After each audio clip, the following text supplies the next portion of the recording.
Nunca voy a olvidarme del profesor de Historia Universal que tuve en la universidad en los Estados Unidos.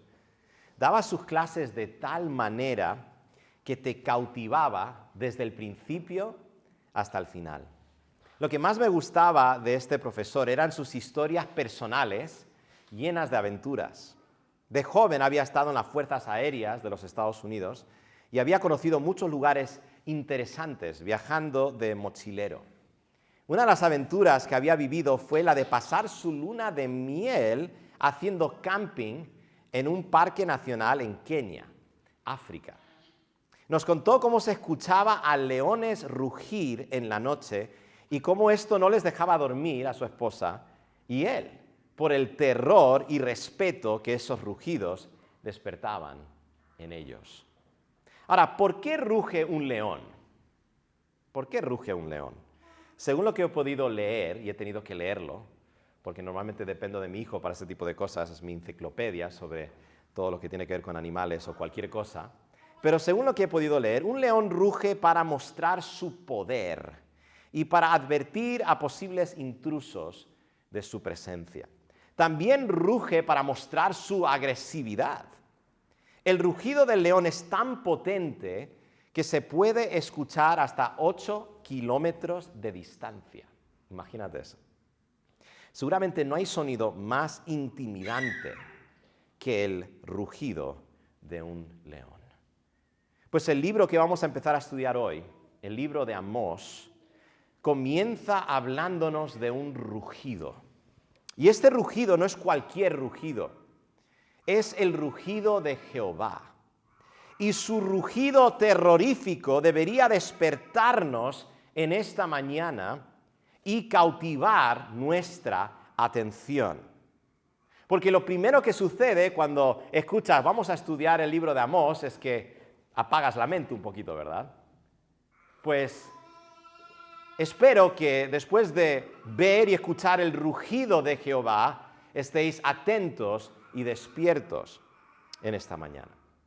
¿Dónde vemos este rugido? Lo vemos en los primeros 2 versículos del libro de Amós. Dice así: las palabras de Amós, que fue uno de los pastores de Tecoa, que profetizó acerca de Israel en días de Uzías, rey de Judá, y en días de Jeroboam, hijo de Joás, rey de Israel, 2 años antes del terremoto, dijo: Jehová rugirá desde Sión.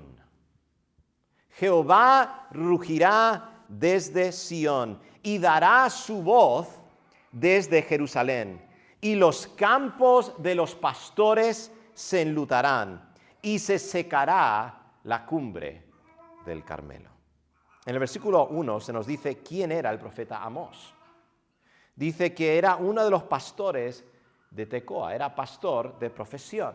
Y Dios le llamó y Dios le hizo un profeta para su gloria. Y no solo eso, nos dice hacia quién estaba dirigida su profecía.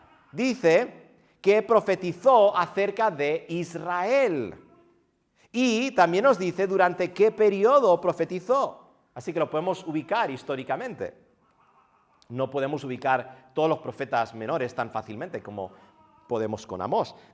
Dice, en días de Uzías, rey de Judá, y en días de Jeroboam, hijo de Joás, rey de Israel, 2 años antes del terremoto.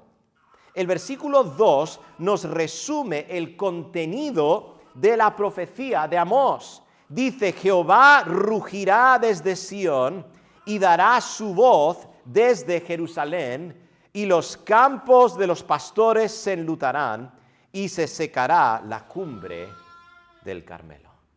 En otras palabras, el rugido de Jehová desde Sión, y Sión es el monte ahí en Jerusalén donde está el templo. Desde Sión, desde Jerusalén, tendrá un terrible y devastador efecto sobre Israel. ¿Y cuál será ese efecto devastador que va a tener sobre Israel? Dice, los campos de los pastores se enlutarán y se secará la cumbre del Carmelo. Creo que los que hemos leído la Biblia, estamos algo familiarizados con el Monte Carmelo a través de esa historia donde Elías tuvo ese enfrentamiento con los profetas de Baal. ¿Os acordáis? En el Monte Carmelo. Bien, rápidamente, antes de continuar, lo tengo que hacer, ¿vale? Para que nos ubiquemos bien. Necesito explicar algo de la historia del reino de Israel, ¿vale? Así que prestad atención porque esto es importante, es un dato histórico importante. En el tiempo que Amós profetizó, el reino de Israel estaba dividido. La mayoría de las personas cuando piensan en el reino de Israel, piensan en el reino unificado de Israel durante el reinado de David y de su hijo Salomón. Pero después de la muerte de Salomón, el reino se dividió. 10 tribus conformaron el reino del norte, llamado Israel, cuya capital era Samaria, y 2 tribus conformaron el reino del sur, llamado Judá, y el templo estaba allí, en Judá. Los descendientes de David reinaban en Judá. Ambos reinos se rebelaron en contra de Dios, pero el reino de Israel cayó en decadencia más rápidamente, el reino del norte. Israel fue llevado en cautiverio por Asiria en el año 722 a.C. y el reino de Judá fue llevado en cautiverio por Babilonia en el año 587 a.C. La razón que os doy esta breve explicación es porque sin esta explicación no vamos a entender el lenguaje del versículo 2. Jehová ruge desde Sión. ¿Y dónde está Sión? En el reino de Judá. Ahí es donde está Sión, donde está el templo. Es más, ya Sión era sinónimo con la ciudad de Jerusalén. Tanto así que podías referirte a Sión y la gente entendía que estabas hablando de Jerusalén. ¿Y dónde se sienten los efectos de ese rugido? En el Monte Carmelo. ¿Y dónde está Carmelo? En el reino de Israel.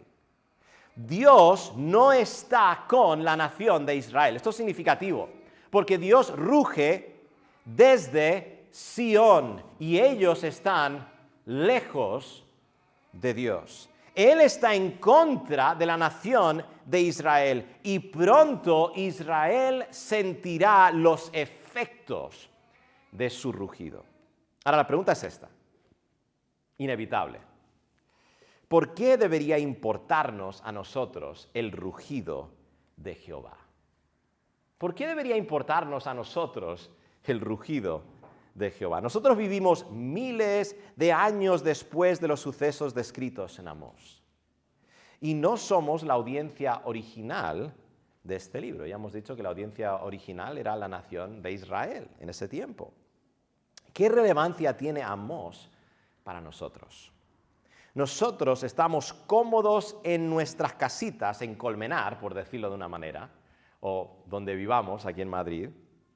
No estamos en una tienda de campaña en Kenia, como mi profesor de historia, durante su luna de miel, ¿verdad? Entonces, ¿qué relevancia tiene para nosotros el rugido de Jehová? Una vez más, ¿por qué debería importarnos? Quisiera daros 3 razones en esta mañana. 3 razones en esta mañana. La primera es esta, porque su alcance, eso es el alcance del rugido, es universal. Porque su alcance es universal, número 1. Número 2, porque su causa es seria. La causa de ese rugido es seria. Y número 3, porque su fin es aterrador. Porque su fin es aterrador. Así que vamos a ver el punto número 1. Si eres de los que te gusta apuntar, tomar notas, ese es el punto número 1. ¿Por qué debería importarnos el rugido de Jehová? ¿Por qué debería importarnos el rugido de Jehová? Número 1, porque su alcance es universal. Su alcance es universal. Algo sorprendente sucede en el primer capítulo de Amós. Cuando todo parece indicar que Amós va a proclamar juicio contra Israel, no empieza su profecía dirigiéndose a Israel, sino a las naciones vecinas a Israel. Si pudiera mostraros un mapa, podríais ver que todos estos juicios que vamos a estar leyendo son contra las naciones que estaban completamente alrededor, que rodeaban completamente a la nación de Israel. Se dirige a Damasco, a Gaza, a Tiro, a Edom, a Amón y Moab, y emite juicio contra ellas.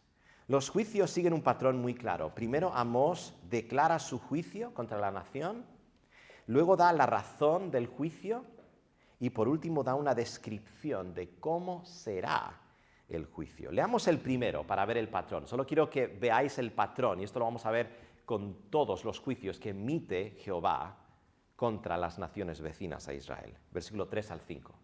Lo tenemos en la pantalla, por cierto, si queréis seguir con nosotros.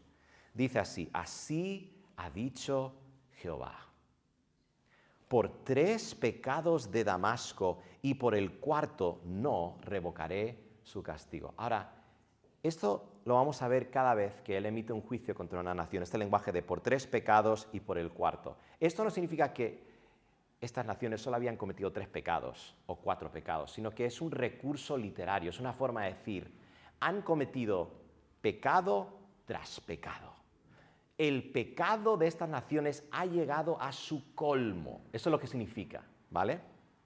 Entonces, por 3 pecados de Damasco y por el cuarto no revocaré su castigo, porque trillaron a Galaad con trillos de hierro. Entonces, el anuncio, la razón, dice, porque trillaron a Galaad con trillos de hierro, y luego la descripción del juicio. Prenderé fuego en la casa de Hazael, y consumirá los palacios de Ben-Hadad, y quebraré los cerrojos de Damasco, y destruiré a los moradores del valle de Abén, y los gobernadores de Bet-Edén, y el pueblo de Siria será transportado a Kir, dice Jehová. Lo que estos juicios a las naciones nos enseñan es que el rugido de Jehová no está dirigido exclusivamente a Israel, aunque el enfoque de Amós es a Israel.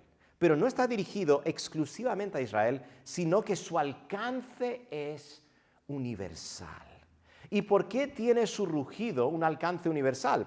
Porque Jehová no es solo Señor sobre Israel y Judá, sino que también es Señor sobre todas las naciones. ¿Por qué? Porque Él es el creador de todas las cosas que existen, incluyendo a las naciones, y como tal, Él tiene el derecho de juzgar a todas las naciones. Esto es lo que distinguía a Jehová, el Dios de Israel, del resto de los dioses, en minúscula, paganos de las naciones. Estos dioses eran naciones solamente de una tribu, de un grupo selecto, pero Jehová, la afirmación del pueblo de Israel, lo que Jehová había declarado acerca de sí mismo es que yo reino sobre todos. ¿Por qué? Por lo que dice Salmo 24, del 1 al 2. Dice, de Jehová es la tierra y su plenitud. Dios mira todo lo creado, lo cual Él ha creado, y dice, mío, ¿verdad? Como un niño, ¿verdad? Que tiene su juguete y dice, mío. Pues Dios tiene todo el derecho de decir eso, mío. De Jehová es la tierra y su plenitud, el mundo y los que en él habitan. ¿Por qué? Porque Él la fundó sobre los mares y la firmó sobre los ríos. Él es el creador. Esa es la razón que nos da la Escritura. Entonces, el rugido de Jehová debería importarnos hoy, porque el alcance de su rugido es universal. Él tiene el derecho de juzgar a todos los hombres, y eso significa que su rugido no es solo universal, sino también atemporal. Trasciende las edades también. Trasciende ese momento histórico de Amós, cuando Amós escribió. El mismo Señor que ruge contra las naciones en Amós 1 y 2 es el Señor que ruge contra las naciones hoy. El mismo Señor. Quizás estás aquí o viendo este sermón por internet y no eres creyente. No puedes afirmar, mira, yo estoy convencido de la verdad de Cristo, del Evangelio, y piensas, quizá, yo no creo en Dios. Por lo tanto, Él no puede juzgarme. ¿Te das cuenta que si piensas así, estás en la misma situación de las naciones contra las cuales profetizó Amós? Ninguna de esas naciones creían en el Dios de Israel. Pero eso no cambió en absoluto el hecho de que el rugido de Jehová les alcanzó a ellos también. O quizá tu Dios es un Dios diferente. Dices, sí, yo tengo otra deidad a la cual yo rindo culto. O quizá simplemente no eres consciente de que tienes otro Dios, pero estás adorando a otro Dios, porque si no adoras a Dios, vas a sustituir a Dios por otra cosa.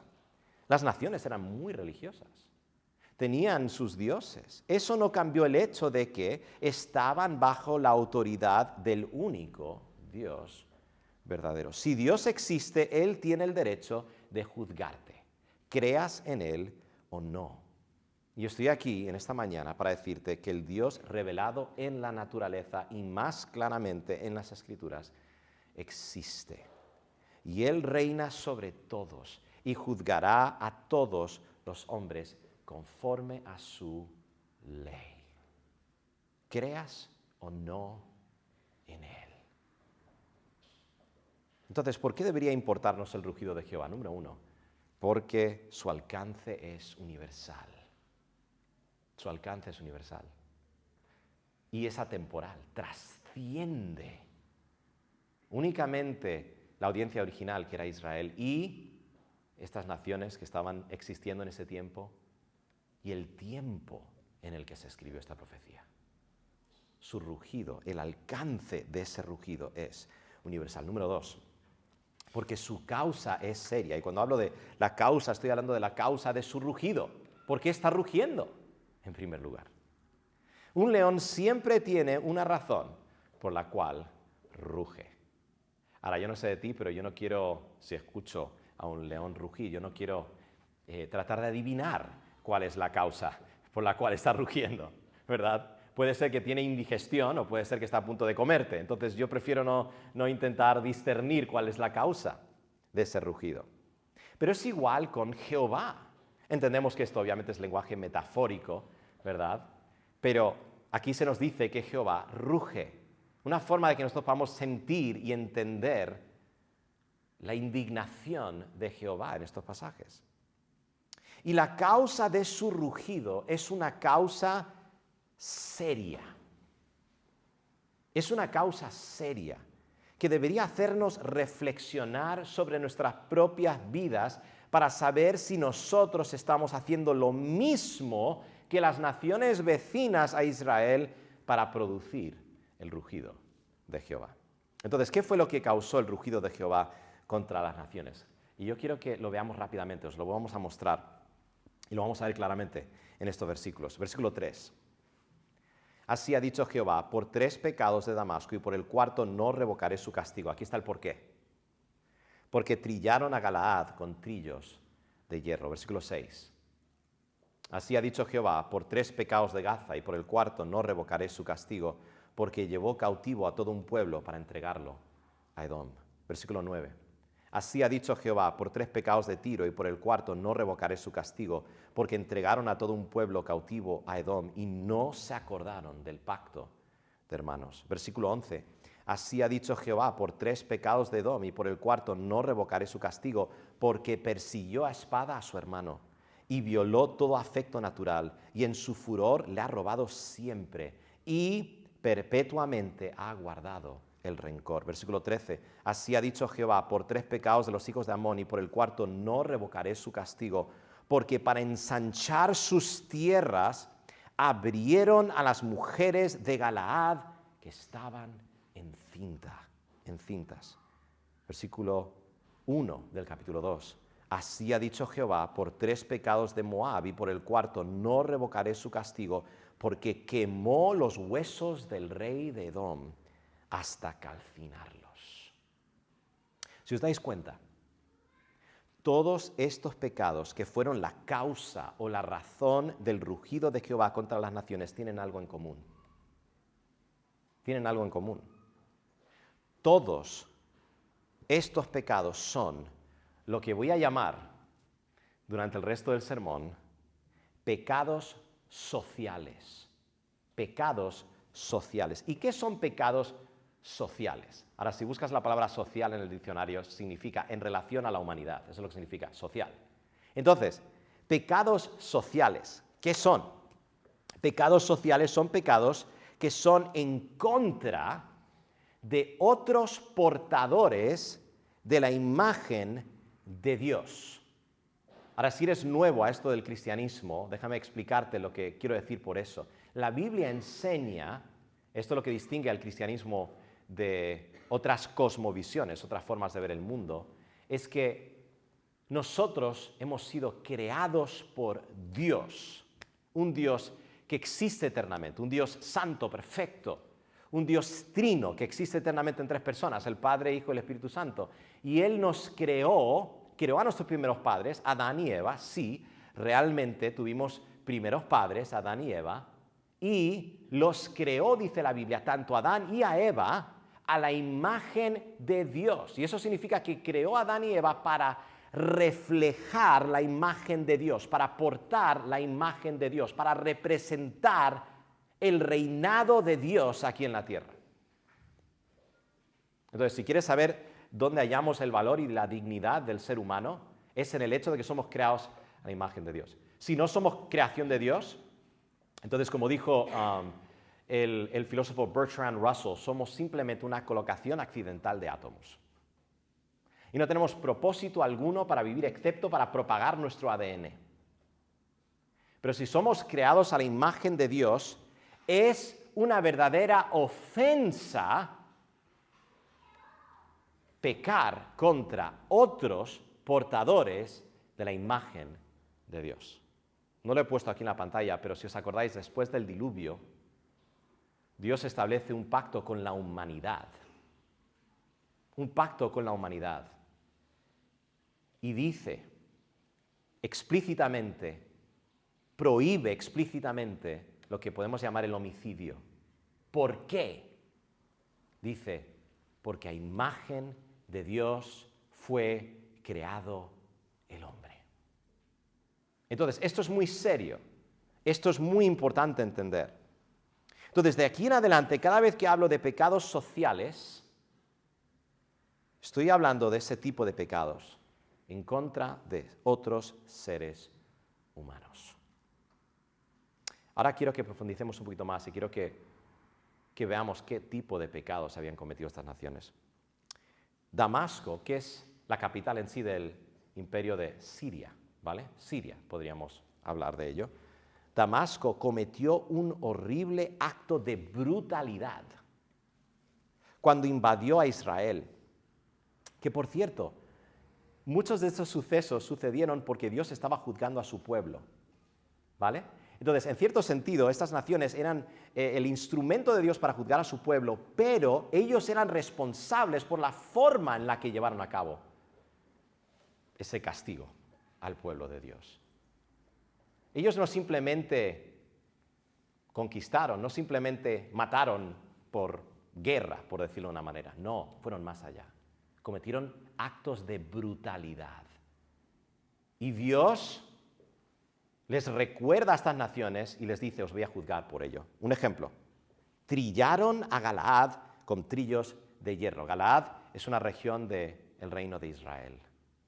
Ahora, curiosamente tenemos un relato, porque podríamos decir, esto es lenguaje metafórico, figurado. No, esto es literal.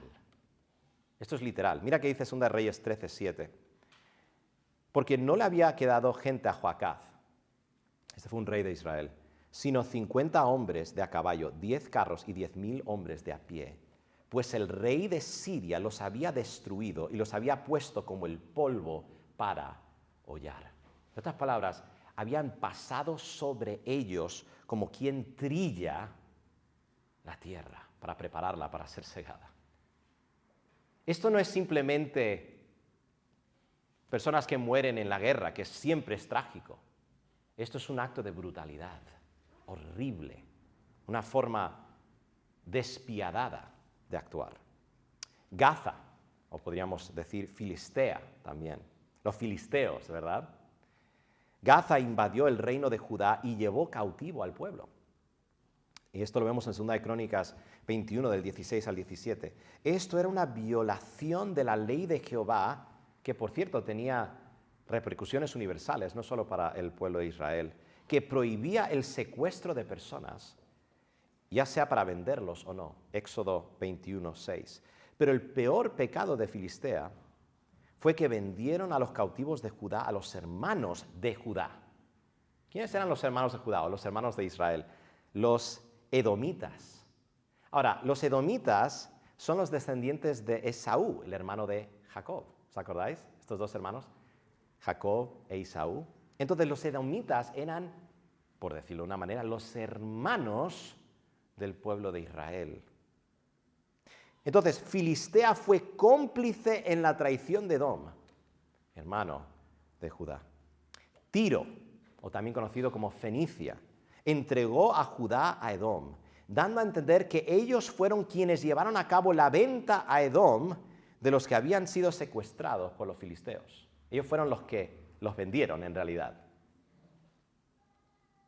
Esto, una vez más, era una violación de Éxodo 21:6 que prohibía el secuestro y tráfico humano. Pero el peor pecado de Tiro fue su violación del pacto de hermanos que existía entre Tiro y el pueblo de Dios desde los tiempos del rey David. ¿Os acordáis de Hiram, el rey Hiram, que tenía una grandísima y buenísima relación con David y luego, una vez más, esta relación se confirmó durante el reinado de Salomón? Se olvidaron de eso y, como dice el versículo 9, así ha dicho Jehová, por 3 pecados de Tiro y por el cuarto no revocaré su castigo, porque entregaron a todo un pueblo cautivo a Edom y no se acordaron del pacto de hermanos. Esta relación de hermanos que habían establecido Tiro y el pueblo de Dios. Edom, ya hemos hablado de ellos un poquito, mostró gran odio hacia su hermano Israel y toda falta de afecto fraternal. Y ya vimos un ejemplo de este odio en cómo compraron los cautivos judíos de los filisteos de mano de los fenicios. Versículo 11, así ha dicho Jehová, por 3 pecados de Edom y por el cuarto no revocaré su castigo, porque persiguió a espada a su hermano y violó todo afecto natural. Y en su furor le ha robado siempre y perpetuamente ha guardado el rencor. ¿Os dais cuenta del tipo de pecados que está describiendo aquí? Amón cometió actos brutales contra las mujeres de Israel. Una vez más, esto no es simplemente entrar con un ejército y luchar contra otro ejército. Siempre las muertes humanas son trágicas, pero esto fue más allá de eso. ¿Qué dice? Versículo 13. Porque para ensanchar sus tierras, y una vez más, esto no es lenguaje simbólico, esto es literal, había naciones que hacían este tipo de cosas.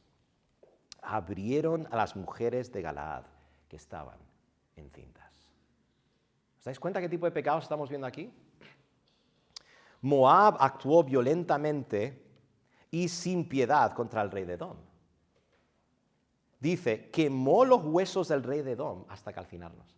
No era suficiente simplemente, conquistar a esta nación, sino que como creían ellos, ojo, esto no es lo que creemos nosotros los creyentes, ellos creían que si tú quemabas un cuerpo ya no iba a poder pasar a otra vida, al más allá. Era una forma de decir, os desprecio hasta lo último, os odio, tanto así que voy a quemar los mismos huesos de vuestro rey. Como podéis ver, la causa del rugido de Jehová era una causa seria. Pecados sociales, pecados contra otros portadores de la imagen de Dios. Y si os dais cuenta, casi todos los pecados sociales que describe Amós en sus juicios contra las naciones vecinas a Israel son pecados que se cometieron contra el pueblo de Dios, ya sea Israel o Judá. Dios le estaba diciendo a Israel, no olvidemos cuál es la audiencia principal, es Israel, esta profecía. Dios le estaba diciendo a Israel, si yo estoy indignado contra las naciones por sus pecados sociales contra vosotros, y las juzgaré a estas naciones, ¿cuánto más estoy indignado con vosotros por vuestros pecados sociales? Y vamos a hablar de ellos más adelante. Vosotros que sois pueblo mío, y os juzgaré. Este va a ser el enfoque del domingo que viene, así que no os lo perdáis. Pero lo que quiero que consideréis en esta mañana es que el rugido de Jehová debería importarnos hoy. Si pecados sociales despertaron la indignación de Dios y acarrearon su juicio en el tiempo de Amós, ¿qué nos hace pensar que Dios no sigue pensando igual acerca de pecados sociales hoy? De este tipo de pecados en contra de portadores de la imagen de Dios. Amigos, la historia está llena de ejemplos de pecados sociales de todo tipo. Los seres humanos desde la caída del hombre han cometido grandes atrocidades, los unos contra los otros. No tienes que ser un experto en historia para saber esto. Pero tampoco tienes que mirar al pasado para ver ejemplos de pecados sociales. Solo tenemos que mirar a lo que está sucediendo en nuestro mundo hoy. Niños y mujeres siendo vendidos como esclavos sexuales. Bebés siendo matados en el vientre de sus madres, pero en vez de ser matados por enemigos, estos bebés mueren con el consentimiento de sus madres. Actos terroristas de todo tipo. Dios está indignado con todos estos actos y los juzgará. Pero no es necesario mirar a otros para ver ejemplos de pecados sociales. Hoy solo tenemos que mirar a nuestros propios corazones, ¿verdad? Es muy fácil mirar el noticiero y decir, bueno, esos son ellos, pero yo soy diferente. Jesús dijo en Mateo 5, del 21 al 22, a los fariseos, a los líderes religiosos de su tiempo, los obedecedores de la ley, oísteis que fue dicho a los antiguos, no matarás, y cualquiera que matare será culpable de juicio. Pero yo os digo que cualquiera que se enoje contra su hermano será culpable de juicio. Y cualquiera que diga necio a su hermano será culpable ante el concilio. Y cualquiera que le diga fatuo quedará expuesto al infierno de fuego. Así que examinémonos a nosotros mismos. Jesús está igualando el pecado del homicidio con el odio y el insulto que podríamos tener nosotros contra otro ser humano creado a la imagen de Dios. ¿Te das cuenta de eso? ¿Y cuántos de nosotros somos culpables de eso? ¿Cuántos de nosotros somos culpables de eso? Por otro lado, también quiero deciros una cosa. Si tú has sido una víctima, si tú has sufrido alguna brutalidad de manos de otro portador de la imagen de Dios, necesitas saber que el león ruge contra aquellos que te han hecho daño. Y Él es justo y Él hará justicia. Imagínate si Dios no existiese. Y tú no recibes la justicia que mereces. Nunca estará justicia en tu caso. Por eso hay más personas en el mundo que creen en Dios que personas que no creen en Dios. Es más, el porcentaje de personas ateas es muy pequeña. Y es curioso, en los países donde hay más violencia, más brutalidad, más injusticia, es donde más las personas tienden a creer en un Dios justiciero. Qué curioso. Porque entienden que si Dios existe, habrá justicia.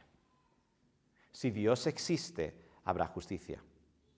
Entonces el rugido del león, que es Jehová, también puede ser de consuelo para aquellos que han sufrido violencia. Personas contra quienes han pecado otros. Amigos, pecados sociales son pecados muy serios a los ojos de Dios que acarrean su juicio. ¿Cuál fue el primer pecado que Génesis nos narra después de la caída del hombre? Un fratricidio. Un hermano matando a otro hermano, ¿verdad? ¿Cuáles son 6 de los 10 mandamientos? Mandamientos en relación a nuestro prójimo. ¿Cuáles son los pecados que aborrece Jehová en Proverbios 6? Os animaría a ir ahí a leerlos.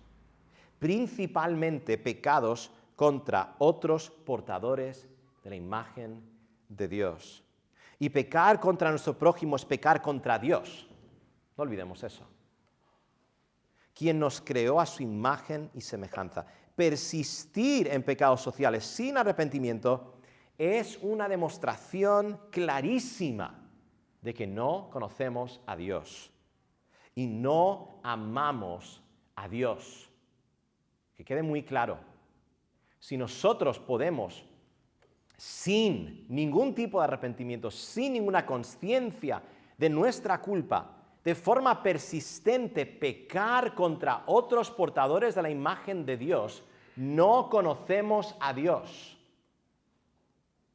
Y su juicio contra nosotros es seguro. Tenemos que saberlo. Jehová ruge contra la humanidad hoy, y la causa de ese rugido es seria. Entonces, ¿por qué debería importarnos el rugido de Jehová? Porque su alcance es universal. Número 2, porque su causa es seria. Y por último, porque su fin es aterrador. Su fin es aterrador. El león no ruge por rugir. Su rugido es un aviso de algo. En el caso del rugido de Jehová, es un anuncio de un fin aterrador. Juicio y destrucción de parte de Dios.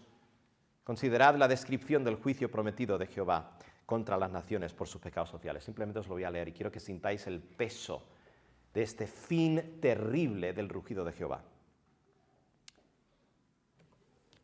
Hacia Damasco dice lo siguiente: prenderé fuego en la casa de Hazael y consumirá los palacios de Ben-Hadad, y quebraré los cerrojos de Damasco y destruiré a los moradores del valle de Abén y los gobernadores de Bet-Edén, y el pueblo de Siria será transportado a Kir, dice Jehová. Esa es una forma de decir esto va a pasar. Versículos 7 al 8, acerca de Gaza, o acerca de Filistea. Prenderé fuego en el muro de Gaza, y consumirá sus palacios, y destruiré a los moradores de Asdod, y a los gobernadores de Ascalón, y volveré mi mano contra Ecrón, y el resto de los filisteos perecerá. Ha dicho Jehová el Señor. Versículo 10, acerca de Tiro. Prenderé fuego en el muro de Tiro y consumirá sus palacios. Versículo 12, acerca de Edom. Prenderé fuego en Temán y consumirá los palacios de Bosra. Versículos 14 al 15, acerca de Amón. Encenderé fuego en el muro de Rabá y consumirá sus palacios con estruendo en el día de la batalla, con tempestad en día tempestuoso. Y su rey irá en cautiverio, él y todos sus príncipes, dice Jehová. Amós 2, del 2 al 3. Prenderé fuego en Moab y consumirá los palacios de Keiriot. Y morirá Moab con tumulto, con estrépito y sonido de trompeta, y quitaré el juez de en medio de él, y mataré con él a todos sus príncipes, dice Jehová. ¿Cuál es el fin del rugido de Jehová? Destrucción total. Y la metáfora que describe esta destrucción en cada uno de los versículos que acabamos de leer es el fuego. Seguramente en referencia a un ejército que viene y les destruye, porque la costumbre era muchas veces quemar todo. Dejar todo en ruina total. Amigo, amiga, tienes que saber que Jehová obró todo lo que prometió en contra de las naciones vecinas a Israel. Y por eso ya no podemos identificar a estas naciones hoy, porque no existen. ¿Dónde están estas naciones? Fueron destruidas. ¿Dónde está la nación ahora mismo de Amón, de Moab, de Filistea? ¿Dónde están? Fueron destruidos. Dios hizo lo que dijo que iba a hacer. Pero hay un fin peor. Por favor, escucha esto, que el que describe nuestro pasaje de hoy. Hay un fin peor. Un fin peor que ser destruido, que una nación sea destruida. La muerte física. ¿Hay un fin peor? Pues sí, la Biblia nos dice que hay un fin peor. Y ese fin es el infierno. Y sí, la Biblia enseña acerca del infierno. El infierno es un sitio real. Es un sitio de juicio y castigo eterno. Así como la gloria del santo, del que ha nacido de nuevo, del que pertenece a Dios. Se le llama santo, ¿verdad? La Biblia le llama así, no porque sea perfecto o inmaculado. Es eternidad con Dios, eternidad consciente en la presencia de Dios. Y hay una resurrección hacia ese fin. Pues lo mismo la Biblia nos enseña acerca de los malvados. Y todos somos pecadores, ojo, pero aquellos que persisten en su rebeldía en contra de Dios. El fin también será un fin eterno y consciente, en un lugar llamado el infierno. Y habrá una resurrección para eso también. Entonces, los justos recibirán cuerpos glorificados capaces de soportar la gloria del cielo, y los injustos recibirán cuerpos resucitados capaces de soportar el castigo eterno. Esto es un tema muy serio. Mateo 10, 28 dice así. Este es Jesús. Yo sé, Jesús, el que siempre nos imaginamos como un manso cordero, ¿verdad?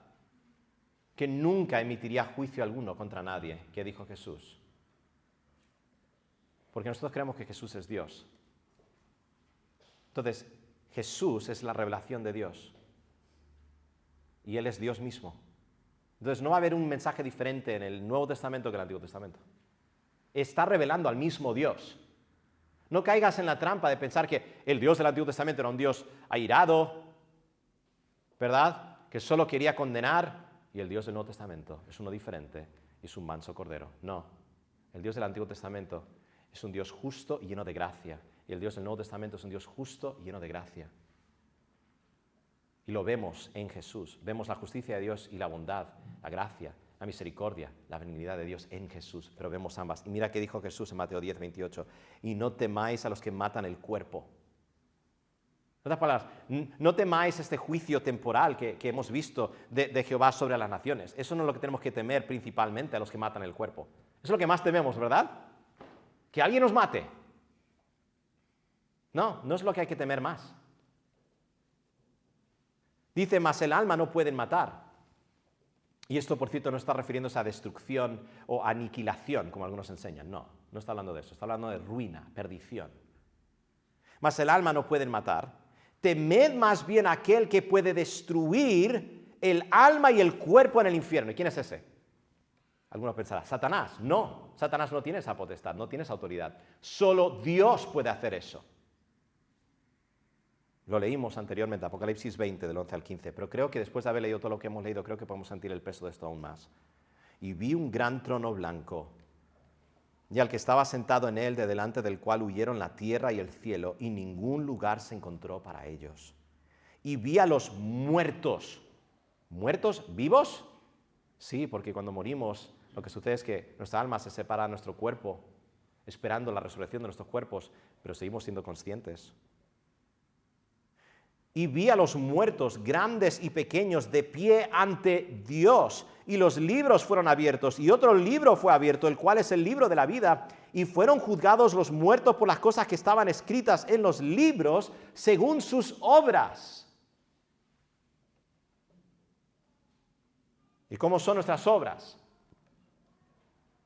¿Hay alguno de nosotros que no haya violado la ley de Dios? ¿Hay alguno de nosotros que no haya pecado contra otro ser creado a la imagen de Dios? Y el mar entregó los muertos que había en él, y la muerte y el Hades entregaron la muerte que había en ellos, y fueron juzgados cada uno según sus obras. Y la muerte y el Hades fueron lanzados al lago de fuego. Esta es la muerte segunda, juicio final. Y el que no se halló inscrito en el libro de la vida fue lanzado al lago de fuego. Todo lo que hemos visto hasta ahora ha sido serio, porque el tono de este pasaje es serio. Pero no puedo terminar este sermón sin hablar de la única esperanza que tenemos de escapar del juicio de Dios. Nuestra única esperanza de escapar las justas consecuencias del rugido de Jehová contra nosotros es el glorioso evangelio de Cristo Jesús. ¿Sabe lo que significa evangelio? quizá puedes hacer la conexión. Somos evangélicos. ¿Y de dónde viene esa palabra evangélico? De la palabra evangelio. La palabra evangelio está ahí, ¿verdad? Debemos ser iglesias centradas en el evangelio. El evangelio significa, literalmente en el griego, evangelion significa buenas nuevas. Buenas nuevas. ¿Cuáles son las buenas nuevas? De que a pesar de que, como dice Romanos 1:18, la ira de Dios se revela desde el cielo contra toda impiedad e injusticia de los hombres que detienen con injusticia la verdad. A pesar de que la ira de Dios está sobre nosotros justamente por nuestro pecado, nuestra injusticia, y esto se revela casi siempre en nuestro pecado contra nuestro prójimo, ¿verdad? A pesar de eso, el versículo anterior a este, los dos versículos anteriores a este, el versículo 18, nos han dado una gloriosa verdad, y es esta. Porque no me avergüenzo del Evangelio, porque es poder de Dios para salvación.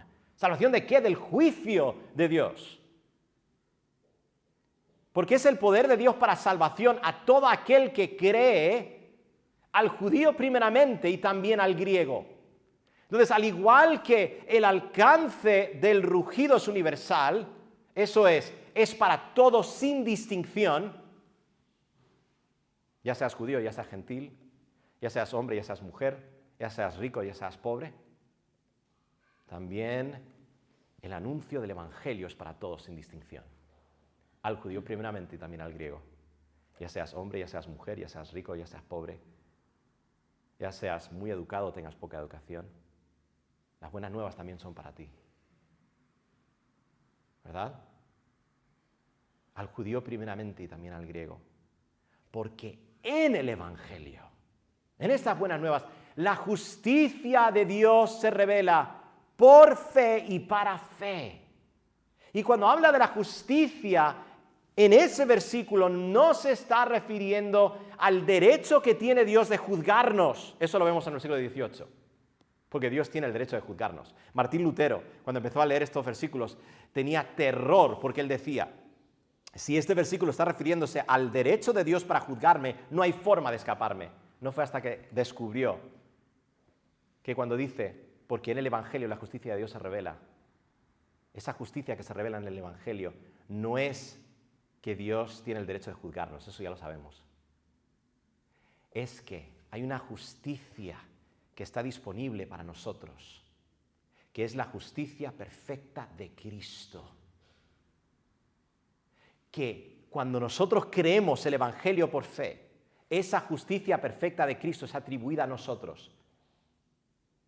Dios nos ve a nosotros no como culpables ante Él, si es que creemos en la obra de Cristo, lo que Cristo hizo. Nos ve a nosotros como si hubiésemos vivido la vida perfecta de Cristo y su justicia es atribuida a nosotros. Esa es la justicia que el Evangelio revela. Esas son las buenas noticias. Nuestra única esperanza para escapar la ira de Dios sobre nosotros por nuestro pecado es la obra de Cristo en nuestro lugar. Ese es el Evangelio.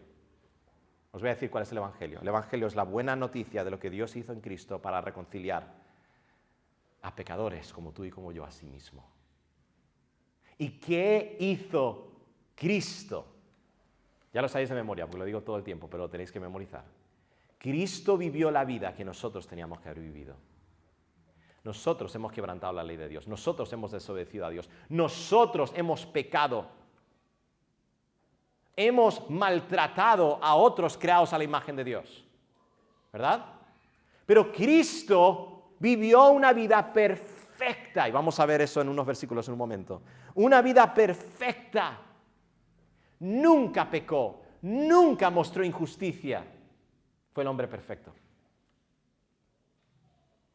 A diferencia de Adán, a diferencia de Israel, Cristo obedeció perfectamente la ley de Dios. Entonces, Él vivió la vida que nosotros teníamos que haber vivido. Él sufrió el castigo que nosotros teníamos que haber sufrido. Lo que nosotros merecíamos era el juicio de Dios, una eternidad en el infierno. Cristo llevó sobre sí mismo ese castigo en la cruz. Fue juzgado en el lugar de todo aquel que cree en Él. Pero ahí no termina. Él resucitó en victoria sobre el pecado, la muerte y Satanás. Y las buenas noticias son que si nosotros nos arrepentimos de nuestros pecados, eso es, nos ponemos de acuerdo con Dios acerca de nuestro pecado, nos damos cuenta que realmente somos culpables ante Dios, le damos la espalda a nuestro pecado y ponemos el peso de nuestra confianza en Cristo y solo en Cristo y lo que Él hizo por nosotros para nuestra salvación, la Biblia dice que seremos perdonados, seremos declarados justos ante Dios y tendremos vida eterna con Él. Esas son las buenas noticias del Evangelio. Y su obra por nosotros no solo nos libra de la condenación por nuestros pecados, que incluyen nuestros pecados sociales, sino que nos transforma y conforma a la imagen de Cristo. El Evangelio es más que simplemente justificación, es la obra que Dios está haciendo en nosotros que va a llevar sí o sí a nuestra glorificación, a que un día seremos como Cristo. 1 Pedro 1, del 21 al 24 nos dice esto, pues para esto fuisteis llamados, porque también Cristo padeció por nosotros, dejándonos ejemplo para que sigáis sus pisadas. Mira, Dios por su Espíritu nos está conformando a la imagen de Cristo. Esto es para aquellos que han creído el Evangelio. Y mira cómo es Cristo. Quiero que veáis el contraste entre Cristo y las naciones. Cristo y nosotros. Dice esto, versículo 22, el cual no hizo pecado ni se halló engaño en su boca. ¿Qué más? Quien cuando le maldecía no respondía con maldición. ¿Somos así nosotros, naturalmente? Cuando padecía no amenazaba, sino encomendaba la causa al que juzga justamente. Quien llevó él mismo nuestros pecados en su cuerpo sobre el madero. En otras palabras, en vez de darnos lo que merecíamos, Él llevó el castigo sobre sí mismo. Dios condenó a su Hijo en vez de condenar al que se arrepiente y pone su fe en Cristo. A todo aquel que cree en Él. Eso es lo opuesto a pecar contra tu prójimo. Eso es sacrificarte para el máximo bien de tu prójimo. Ese es el amor. Y Cristo es el ejemplo supremo de ello. ¿Con qué fin? Para que nosotros, estando muertos a los pecados, vivamos ¿a qué? A la justicia. A la justicia. Esto vamos a estar hablando mucho de este tema de la justicia, bastante, en el libro de Amós. Y por cuya herida fuisteis sanados. Y esta transformación la hace Dios en nosotros a través del nuevo nacimiento. Y si estás escuchando todos estos términos por primera vez, tranquilo, tranquila. Si sigues asistiendo, vamos a enseñarte qué significan todos estos términos. Vamos a reunirnos contigo, te vamos a enseñar, te vamos a ayudar. Cuando nacemos de nuevo, donde antes había odio, ahora hay amor.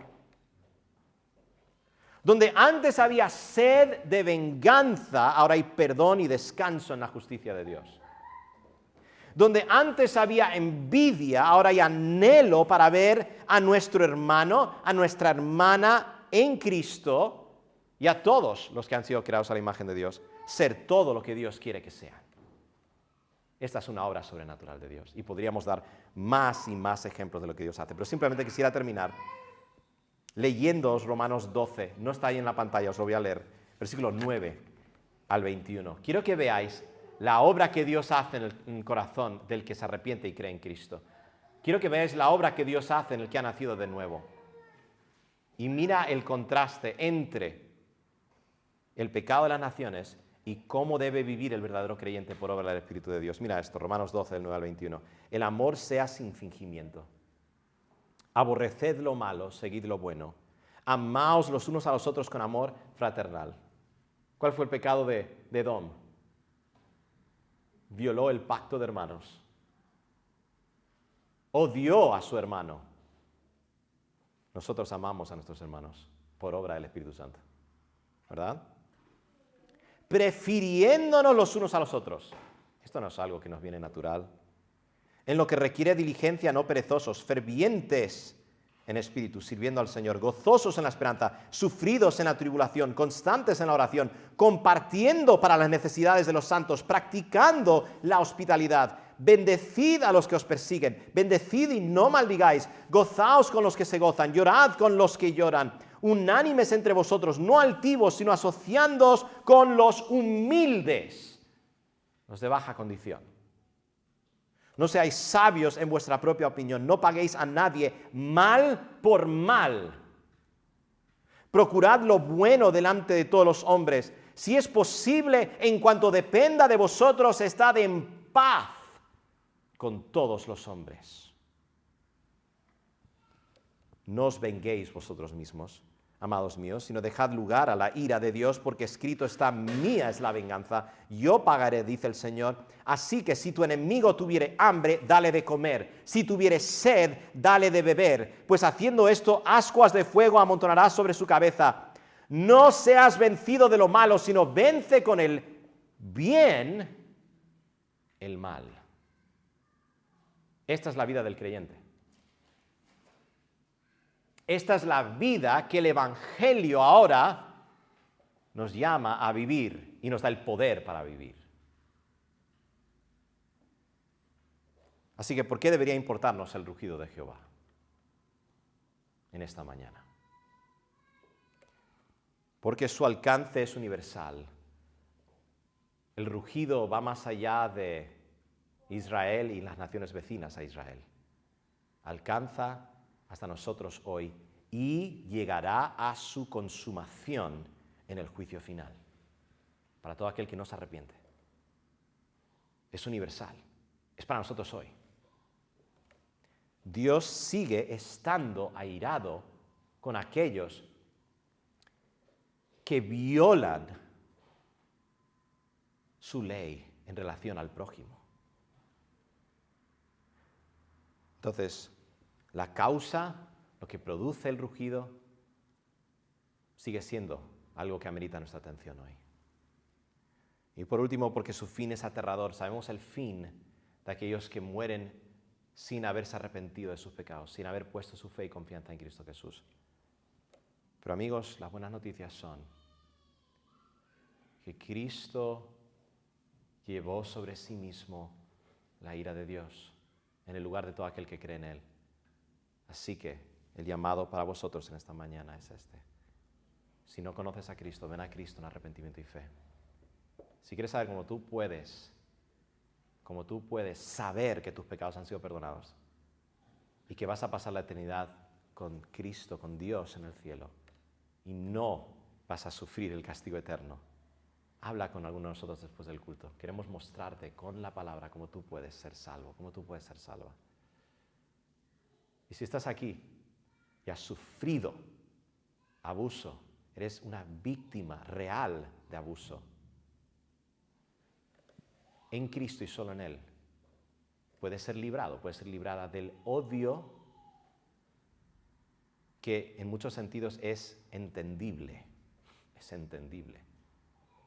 pero puedes ser librado de ello y puedes encomendar tu causa al Señor, sabiendo que Él juzgará. Él juzgará, se hará justicia. Puedes descansar en Él. Que el Señor nos ayude en esta mañana a entender la relevancia que tiene para nosotros el rugido de Jehová.